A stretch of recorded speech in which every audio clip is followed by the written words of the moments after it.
here for this week's recipe. This week we're trying something a little bit different. So you guys have been seeing a lot of the recipes that you can be doing in a regular bowl or in a slow feeder or in a Kong.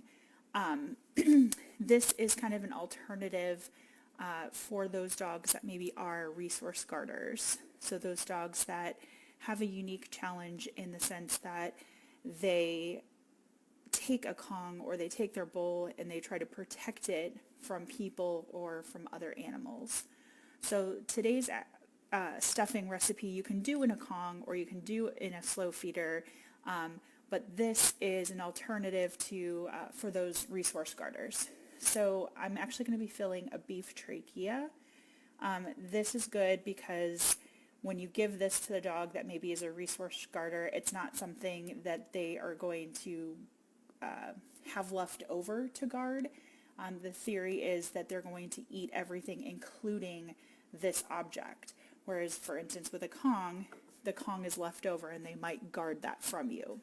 So all of the ingredients you can use to stuff a Kong or to use in the slow feeder, or you could even just make popsicles that melt for resource guarders. But I wanted to give you another option for those particular dogs. Dogs that are not resource guarder, you can also do this for. So beef trachea, I actually got this from Treats Unleashed, and I believe I've gotten them before just from like a PetSmart or Petco as well. It actually was larger and I cut it in half just because I find that dogs do better when they're a little bit not as long. It may not take them as long to eat it, but they are also not getting all that extra fat, or if they don't finish it, it's not something that they are going to guard. So I'm actually going to start with a little bit of peanut butter. I actually, for this recipe, would prefer to use the pureed pumpkin, but I actually don't have any here at home. So I'm just going to do a little bit of peanut butter just for flavoring. Next, I'm going to take a little bit of yogurt. Just going to mix it up a little bit. And basically what we want it to be is, you still want it to be kind of like a liquid substance, but you don't want it so runny that it's going to fall out of the trachea. So we want it to be a nice creamy texture. Okay. And then I'm going to sprinkle in just a little bit of dog food to start off with. This is about 1/3 of a cup. We will be adding more to it. Again, we want to just make sure that we have the consistency that looks kind of right and smooth enough to get into our trachea, but not runny enough that it will fall out. So kind of like, sort of like a melted ice cream.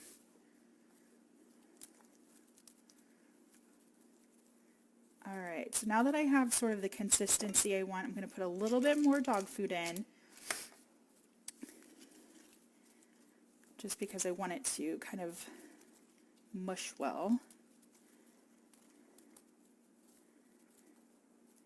All right, so I have the consistency I want, and the next I'm going to add in, and I know I've talked about them a lot, but I'm adding in lamb hearts.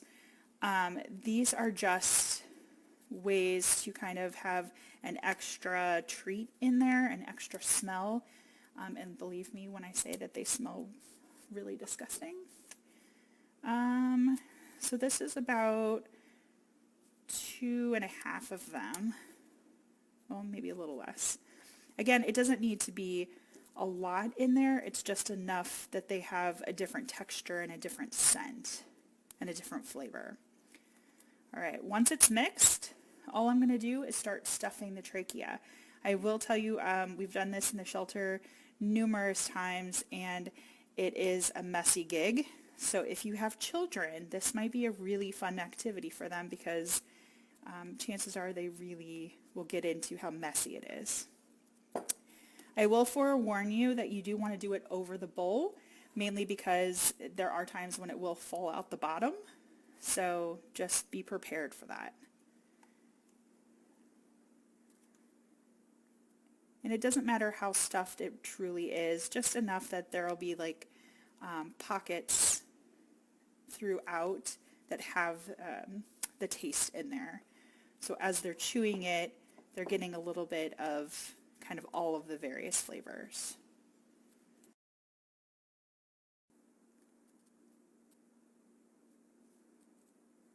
All right, now that this is stuffed, kind of like a cannoli, basically what we'll do is you just can either give it to the dog right as it is now, or you can actually freeze or put these in the refrigerator and they'll be good for the next day. If you're like, well, I don't want that just sitting in my refrigerator, I don't want it to get all over, you can actually use your empty egg cartons to put these inside of those empty egg cartons, and they actually hold these very well. Again, you can do this with peanut butter, with some yogurt, with some dog food, and then some kind of high-value treat. Or, like I said, I prefer to usually use pumpkin puree for this particular recipe. But as soon as this is ready to go, you can just give it to the dog, let them chew it. Again, if they are a resource guarder, I strongly recommend that you put this in with them in a kennel, just so that they are in a safe place that they can chew this freely without the concern of them guarding it from anyone. By the time they get to the end of this and they've eaten it all, there'll be nothing left for them to guard. Have fun!